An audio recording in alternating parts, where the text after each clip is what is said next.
Cierra los ojos ahora mismo. No los cierres para dormir. Ciérralos con una intención muy precisa. Ver la nada. Busca la oscuridad más completa que puedas encontrar detrás de tus párpados y sostén tu atención ahí, en ese campo que debería estar apagado, durante 15 segundos completos, sin abrir los ojos antes de tiempo.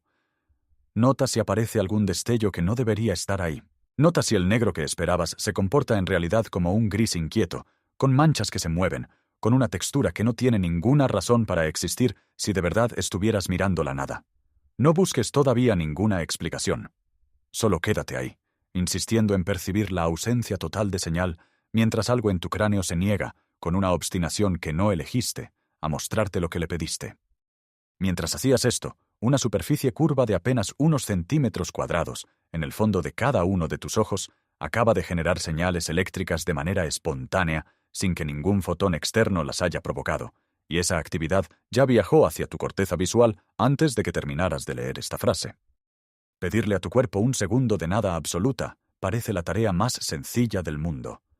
No requiere esfuerzo muscular, no requiere destreza, no requiere entrenamiento. Basta con cerrar los ojos y no hacer nada más. Y sin embargo acabas de descubrir, en tu propio cráneo, que esa tarea es imposible de cumplir con perfección. Tu sistema visual, el mismo que ahora mismo te permite ver estas palabras, no sabe fabricar silencio total. Genera ruido incluso cuando le pides oscuridad completa, incluso cuando no hay nada que procesar.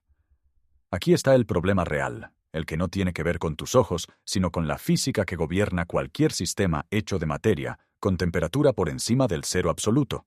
Tu intuición fue calibrada para objetos de tamaño medio, para mesas, para pelotas, para interruptores que están encendidos o apagados sin términos medios. Un interruptor apagado no emite luz, pero una molécula no es un interruptor. Una molécula tiene energía térmica, vibra, se agita, y a veces esa agitación es suficiente para disparar, por accidente, la misma señal que dispararía un fotón real. Tu retina no es un interruptor binario, es un sistema estadístico, gobernado por probabilidades, y en un sistema así, la palabra nada no significa cero. Significa un nivel de ruido de fondo que nunca llega a cero mientras haya temperatura. La misma lógica, llevada a otra escala, es la que impide a la física responder con una fecha exacta a la pregunta de qué había antes de que existiera lo primero. No porque falte instrumental, porque quizás la pregunta misma, formulada así, presuponga un tipo de nada que no existe en ningún lugar del universo, ni siquiera detrás de tus propios párpados. ¿Qué fue entonces exactamente lo que sí percibiste durante esos 15 segundos si no era ni luz ni oscuridad verdadera? Si suscribirte a este canal y dejar tu me gusta te parece un gesto pequeño, tienes razón. Dura menos de 2 segundos, no cambia tu día, no requiere esfuerzo. Y sin embargo, multiplicado por suficientes personas, sostiene todo lo que sigue. Haz ese gesto ahora, antes de que la retina que acabas de desafiar termine de contarte su historia. Lo que tienes en el fondo de cada ojo no es una pantalla ni una cámara, aunque durante siglos se explicó así por comodidad. Es una lámina de tejido nervioso de menos de medio milímetro de espesor, curvada como el interior de una copa, que contiene alrededor de 120 millones de células fotorreceptoras del tipo bastón, especializadas en detectar la presencia o ausencia de luz, incluso en condiciones de oscuridad casi total, y unos 6 millones de células del tipo cono, especializadas en color y detalle bajo luz abundante. El dato que casi nadie conoce, ni siquiera quienes usan sus ojos 14 horas al día frente a una pantalla, es que cada uno de esos 120 millones de bastones contiene, dentro de sí, alrededor de 100 millones de copias de una sola molécula. La rodopsina, una proteína fotosensible capaz de reaccionar ante un único fotón de luz visible y desencadenar, a partir de ese único evento cuántico, una cascada bioquímica que termina convertida en una señal eléctrica que tu cerebro interpreta como visión. La creencia común dice que la oscuridad es la ausencia de estímulo, el estado neutro contra el cual se mide la luz, el cero de la escala. La física de la rodopsina dice otra cosa, y la dice con una precisión que resulta casi ofensiva para la intuición. Cada una de esas moléculas, incluso sin recibir ningún fotón, tiene una probabilidad diminuta pero real de activarse por sí sola, simplemente porque las moléculas a temperatura corporal no están quietas. Vibran, se retuercen sobre sus propios enlaces químicos. Y de vez en cuando, por puro azar térmico, esa vibración alcanza la energía suficiente para romper el mismo enlace que rompería un fotón de luz real, produciendo una señal que tu cerebro no puede distinguir de la de un fotón verdadero. A esto se le llama, en el lenguaje técnico del campo, ruido oscuro, y fue descrito con precisión matemática por primera vez por Horace Barlow, entonces en la Universidad de Cambridge, en un trabajo publicado en 1956 en el Journal of the Optical Society of America, bajo el título Retinal Noise and Absolute Threshold. Barlow demostró algo que sonaba paradójico. El límite de lo que un ojo humano puede ver en la oscuridad más profunda no está determinado por cuánta luz hay disponible, sino por cuánto ruido genera el propio sistema que intenta detectarla. No puedes ver menos que ese ruido de fondo. No porque tu retina sea imperfecta, sino porque cualquier sistema hecho de materia caliente genera, de manera inevitable, un piso de señales espurias que nunca llega a cero, mientras haya temperatura por encima del cero absoluto. Aquí aparece la frase que resume, sin perder ni un gramo de su esencia física, lo que acabas de descubrir en tu propio cráneo. Tu retina no distingue entre la nada y el ruido térmico de sus propias moléculas, porque a nivel físico esa distinción, estrictamente, no existe. No hay un punto donde la ausencia de señal se separe limpiamente de una señal falsa producida por el calor. Hay un continuo, gobernado por probabilidades, y lo que tú llamas oscuridad es en realidad ese continuo funcionando en su extremo más bajo, no un vacío perfecto. La ingeniería, cuando necesita algo parecido a un cero real, no lo consigue barato. Los sensores de luz más sensibles del mundo, los que se usan en telescopios espaciales para detectar la luz de galaxias que emitieron sus fotones hace miles de millones de años, deben enfriarse a temperaturas de apenas unos pocos grados por encima del cero absoluto, usando sistemas criogénicos de varias etapas que cuestan millones de dólares y requieren mantenimiento constante, precisamente para apagar ese mismo ruido térmico que tu retina genera de fábrica, sin que jamás hayas pagado por ello ni hayas tenido que enfriar nada. Tu ojo hace, a 37 grados centígrados, con una eficiencia energética que ningún laboratorio ha podido igualar, una versión imperfecta pero funcional de lo que la física de vanguardia necesita helio líquido y presupuestos nacionales para aproximar. La diferencia no es de principio, es de escala, de presupuesto y de estándares de precisión, pero el fenómeno de fondo, el ruido que nunca llega a cero mientras haya temperatura, es exactamente el mismo. Para que tengas una idea de cuánto ha optimizado la evolución esta molécula concreta, considera el otro extremo del mismo cálculo. La probabilidad de que una sola copia de rodopsina se active de manera espontánea por accidente térmico, sin ningún fotón involucrado, es tan baja que, si pudieras vigilar esa única molécula de forma aislada, tendrías que esperar en promedio cientos, incluso miles de años para presenciar un solo evento de ese tipo. Lo que convierte ese suceso improbable en algo que ocurre varias veces por minuto dentro de tu ojo no es que cada molécula sea inestable, sino que tienes cientos de millones de copias funcionando en paralelo dentro de cada bastón, y basta con que una entre esos cientos de millones falle por azar térmico para que la señal aparezca. Es la misma lógica estadística que explica por qué, aunque un solo átomo radiactivo pueda tardar milenios en desintegrarse, una muestra con suficientes átomos siempre tiene alguno desintegrándose en cualquier instante dado. El ruido de tu retina no proviene de moléculas defectuosas. Proviene de tener tantas copias trabajando a la vez que hasta los eventos más raros terminan ocurriendo con regularidad estadística. Lo que ocurre en el primer instante, mientras tenías los ojos cerrados, sucede en una escala de tiempo que tu conciencia no puede resolver, entre 1 y 100 milisegundos. En ese lapso, decenas de moléculas de rodopsina repartidas por tus 120 millones de bastones se activan por accidente térmico, cada una liberando una cascada de segundos mensajeros que amplifica una sola vibración molecular hasta convertirla en un cambio de voltaje medible en la membrana de la célula. El principio físico que opera aquí no es óptico, es termodinámico. Toda molécula por encima del cero absoluto posee energía cinética distribuida al azar entre sus átomos, y esa energía, de vez en cuando, se concentra lo suficiente en un solo enlace como para romperlo, exactamente el mismo tipo de fluctuación que hace que un gas se difunda o que una reacción química ocurra antes de lo que predice el promedio. No estás viendo nada. Estás viendo, literalmente, el calor de tu propio cuerpo escapándose en forma de señales que tu sistema nervioso interpreta como fotones.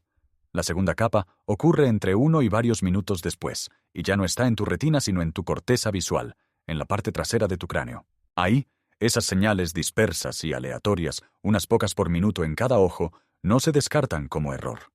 Se integran, se promedian, se convierten en una textura perceptual estable a la que la ciencia de la visión llama, desde hace más de un siglo, el gris propio, un tono de gris oscuro uniforme que ves siempre que cierras los ojos, incluso en total oscuridad, y que no corresponde a ninguna luz externa, sino a la actividad basal de tu propio sistema nervioso funcionando en su punto mínimo. Tu cerebro, incapaz de recibir un cero limpio desde la retina, hace algo todavía más notable. En lugar de mostrarte el ruido crudo, lo procesa como si fuera información y te entrega una superficie visual coherente, continua, sin sobresaltos, para que no vivas cada segundo de oscuridad como una tormenta de destellos aleatorios. Lo que llamas ver la oscuridad es, en realidad, tu corteza visual editando ruido térmico para dártelo en un formato que puedas tolerar. La tercera capa es la que nadie espera, porque no se queda en tus ojos ni en tu corteza occipital. Se extiende a la manera en que tu sistema nervioso entero maneja cualquier intento de percibir ausencia total, en cualquier sentido, no solo el visual. El mismo problema aparece en tu oído, cuando entras en una habitación diseñada para absorber todo el sonido posible, una cámara anecoica de las que usan los fabricantes de audio para medir ruido de fondo por debajo de menos 20 decibelios, y en lugar de silencio absoluto empiezas a escuchar, con una claridad incómoda, el latido de tu propio corazón y el flujo de tu propia sangre, porque tu sistema auditivo tampoco sabe procesar un cero real, y ante la ausencia de estímulo externo, sube su propia ganancia interna hasta encontrar algo que amplificar. Aparece de nuevo en tu mente cuando intentas, en meditación o simplemente por curiosidad, pensar en nada. No logras un vacío mental, logras una sucesión de pensamientos residuales, imágenes que aparecen sin que las llames, porque la actividad basal de tu cerebro, la que sigue encendida incluso sin ninguna tarea que resolver, nunca se detiene del todo mientras estés vivo. Este es el campo completo perturbado por un gesto de 15 segundos. No solo tu retina, sino la manera entera en que tu sistema nervioso se relaciona con la idea de ausencia, como una piedra que cae en un lago y cuya onda no se queda en el punto de impacto, sino que recorre toda la superficie del agua, en las 4 dimensiones de un cuerpo que nunca deja de generar señal mientras tenga temperatura. Y aquí es donde la física, la de verdad, la que estudia el origen del universo, tropieza exactamente con el mismo obstáculo conceptual que acabas de tropezar tú detrás de tus párpados. Cuando los físicos intentan describir qué había antes del instante que llamamos origen, no se topan con una pared por falta de telescopios más grandes.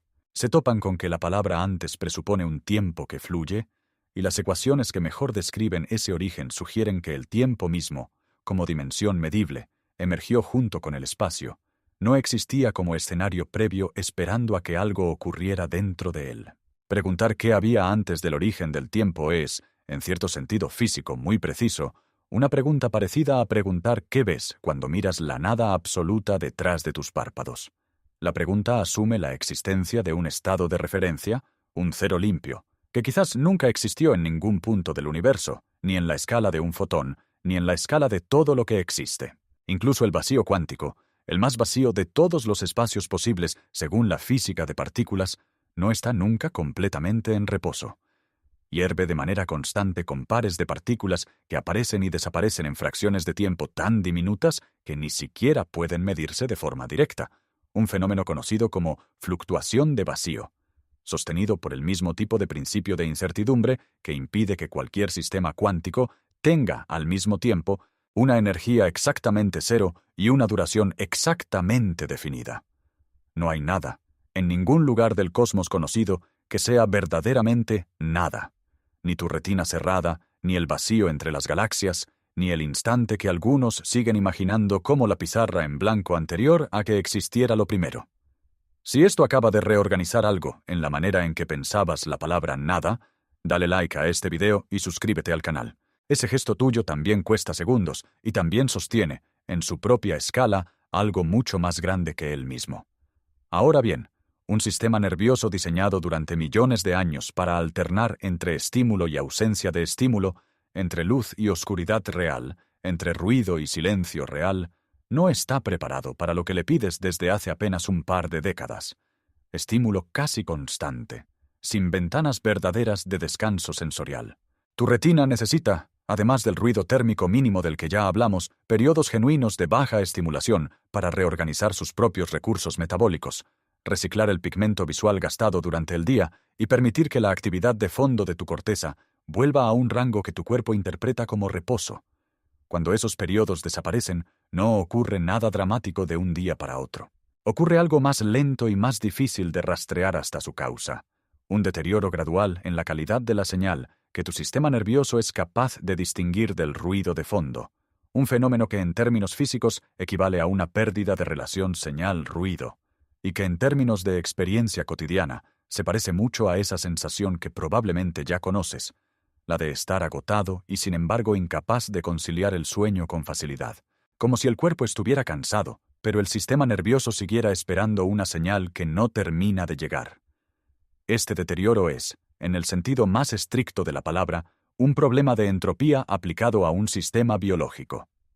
Un sistema que recibe energía e información de manera continua, sin ventanas de baja actividad que le permitan reorganizarse, tiende de manera espontánea hacia un estado de mayor desorden interno, exactamente como predice la termodinámica para cualquier sistema cerrado que no logra disipar su propia agitación. La diferencia es que tu sistema nervioso no es un gas encerrado en un recipiente. Es una red de miles de millones de conexiones que dependen de periodos regulares de silencio relativo para mantener su organización funcional, y cuando ese silencio relativo desaparece de tu rutina, sustituido por pantallas encendidas hasta el último segundo antes de dormir y por luz artificial que no distingue entre las 8 de la noche y las 2 de la tarde, el sistema entero empieza a operar en un estado de desorganización creciente que tú experimentas, sin saber nombrarlo así, como dos síntomas muy concretos que probablemente ya atribuiste a otra causa. El primero es esa inquietud de fondo, esa sensación de estar activado sin motivo aparente, incluso en momentos de calma objetiva, que muchas personas explican como estrés laboral o exceso de cafeína, cuando en realidad puede ser, en buena parte, la lectura consciente de un sistema nervioso que ya no recuerda cómo se siente el verdadero reposo sensorial. El segundo es esa dificultad para desconectar del todo, esa mente que sigue produciendo pensamientos sueltos incluso cuando decides parar, que muchas personas explican como falta de disciplina o exceso de responsabilidades, cuando en realidad puede ser el reflejo directo de una corteza que ya no tiene la práctica de operar en su punto mínimo de actividad, porque hace años que no se lo permites. La creencia común dice que el cansancio se cura con más horas de sueño, y que la ansiedad de fondo se explica siempre por causas externas identificables, una fecha límite, un conflicto, una preocupación concreta. La reformulación que exige la física de tu propio sistema nervioso es distinta. Parte del agotamiento que sientes no proviene de la falta de horas dormidas, sino de la falta de minutos despierto, en condiciones de baja estimulación real. Minutos que tu sistema nervioso necesita, de la misma manera en que un motor necesita ciclos de enfriamiento entre uso y uso, no para apagarse del todo, sino para no acumular, día tras día, un desorden interno que ninguna cantidad de sueño nocturno, por sí sola, logra revertir por completo. La escala de tiempo en la que esto ocurre no es la de un día ni la de una semana. Es la de meses y años, comparable a la manera en que un río va erosionando lentamente su propio cauce. Ningún día individual muestra el cambio. Cada jornada de exposición constante a estímulo parece inofensiva por separado, y sin embargo la forma del cauce, es decir, la línea base de tu sistema nervioso, termina siendo distinta después de suficientes meses de erosión acumulada, sin que ningún evento único pueda señalarse como el responsable. Lo que hace este gesto de 15 segundos es mucho más grande que un simple chequeo de tu sistema visual, porque el ruido que descubriste detrás de tus párpados pertenece a la misma familia física que un fenómeno que en 1965 desconcertó a dos ingenieros de los laboratorios Bell, Arno Penzias y Robert Wilson, mientras intentaban calibrar una antena de radio diseñada para comunicaciones por satélite. La antena registraba un zumbido de fondo uniforme, presente en cualquier dirección hacia la que apuntaran, que no lograban eliminar por más que revisaran cada cable, cada conexión, incluso después de retirar el nido de un par de palomas instalado dentro del propio receptor. Ese zumbido no era un defecto del instrumento. Era luz, en forma de microondas, emitida hace unos 13.800 millones de años, Aproximadamente 380.000 años después del origen del universo, en el momento exacto en que el cosmos se enfrió lo suficiente como para volverse transparente y dejar que la luz viajara libremente por primera vez. Esa luz sigue viajando, estirada por la expansión del espacio hasta convertirse en radiación de microondas, y llega a la Tierra desde todas las direcciones sin excepción, incluyendo la dirección exacta hacia la que apuntabas tus ojos cerrados hace un momento. El campo electromagnético que baña el universo entero no distingue entre una antena de radio en Nueva Jersey y la retina curva en el fondo de tu ojo. Ambas son, en última instancia, detectores de fotones, y ambas registran, mezclado con la señal que buscan, un piso de ruido que en un caso proviene del calor de tus propias moléculas y en el otro proviene del eco luminoso más antiguo que la ciencia conoce. La escala evolutiva de esta historia merece un momento de perspectiva real. El ojo con forma de cámara, con retina curva y fotorreceptores especializados como los tuyos, lleva evolucionando en distintas líneas de animales durante más de 500 millones de años, un periodo de tiempo tan extenso que, si lo comprimieras en un solo día de 24 horas, la invención de la luz eléctrica ocurriría en los últimos 2 segundos antes de la medianoche. Tu sistema visual fue optimizado, generación tras generación, para funcionar en un mundo de oscuridad real durante la noche y luz real durante el día. Un mundo binario que existió durante casi toda esa historia evolutiva y que solo empezó a desdibujarse hace poco más de un siglo, cuando la bombilla incandescente volvió posible la luz artificial sostenida después del atardecer. No hay ninguna posibilidad de que un sistema afinado durante 500 millones de años se reajuste, en apenas 150, a un mundo sin oscuridad real. El desajuste que sientes cuando tu sueño no llega con facilidad o cuando tu mente no logra apagarse del todo, no es una falla tuya. Es la distancia, medida en generaciones, entre el mundo para el que tu retina fue construida y el mundo en el que hoy la obligas a trabajar. Lo que puedes hacer con esto no es complicado, pero sí necesita precisión, porque cada detalle tiene una razón física, no una razón de moda saludable. Busca, al menos una vez al día, un bloque de entre 5 y 10 minutos de oscuridad real. No oscuridad de pantalla apagada con el móvil todavía cerca emitiendo notificaciones lumínicas, sino oscuridad de habitación cerrada o de ojos tapados con la palma de la mano, sin luz que se filtre por los bordes. La duración importa. Por debajo de los 5 minutos, tu corteza visual apenas empieza a bajar su actividad basal hacia el rango que permite la reorganización metabólica de la retina. Hace falta ese rango de tiempo para que el sistema deje de esperar estímulo nuevo y entre en el modo de bajo consumo que necesita para reciclar pigmento visual y recuperar sensibilidad. Siéntate o recuéstate, no importa la postura exacta, pero mantén la cabeza estable, porque el movimiento ocular constante reintroduce variabilidad en la señal que compite con el proceso de reorganización que buscas. La señal de que el mecanismo está activo no es la ausencia de sensación, es exactamente lo contrario. Es la aparición gradual de ese gris propio del que ya hablamos, una textura de fondo estable, sin destellos bruscos, que indica que tu corteza ha dejado de recibir sobresaltos de luz externa y está procesando, sin interferencia, su propio ruido de base. Si durante esos minutos siguen apareciendo destellos de colores intensos o figuras geométricas muy definidas, es señal de que todavía hay luz filtrándose desde el exterior y necesitas mejorar el bloqueo, no de que el ejercicio esté fallando. Si tienes alguna condición visual que te impide distinguir bien entre luz y oscuridad, la variante funciona igual usando el oído en lugar de la vista. Busca el silencio más completo que puedas conseguir, tapando los oídos con las manos o usando protección auditiva, y sostén la atención en ese campo sonoro durante el mismo bloque de minutos, notando cómo aparece, de manera muy similar, un zumbido de fondo generado por tu propio sistema circulatorio y no por ningún sonido externo, la misma familia de fenómeno aplicada a otro sentido. El error más común que anula el efecto es revisar el teléfono justo antes o justo después de estos minutos, porque la luz de una pantalla, incluso en su brillo más bajo, reinicia por completo el proceso de adaptación que tu retina había empezado a construir, obligándola a empezar de cero en el siguiente intento. El segundo error es hacerlo con la expectativa de sentir algo dramático. El mecanismo que estás activando es lento, metabólico, casi silencioso, y su beneficio no se mide en la sensación inmediata del ejercicio, sino en la calidad de tu descanso nocturno acumulada a lo largo de varias semanas de práctica sostenida. Antes de terminar, Cuéntame en los comentarios qué fue exactamente lo que viste detrás de tus párpados durante los 15 segundos del inicio. ¿Qué color tenía ese gris? Si hubo algún destello. Si te costó sostener la atención ahí, sin abrir los ojos antes de tiempo. Quizás la pregunta nunca fue ¿qué había antes de que existiera lo primero? Quizás la pregunta, mal formulada desde el principio, presuponía un escenario vacío esperando su contenido, un cero absoluto que sirviera de punto de partida, y ese escenario, esa página en blanco previa a la existencia, no aparece en ningún rincón de lo que la física ha logrado observar hasta ahora. No aparece en el vacío cuántico, que hierve de partículas fugaces incluso cuando no debería contener nada. No aparece en el espacio entre galaxias, bañado todavía por el eco luminoso de un instante ocurrido hace casi 14.000 millones de años.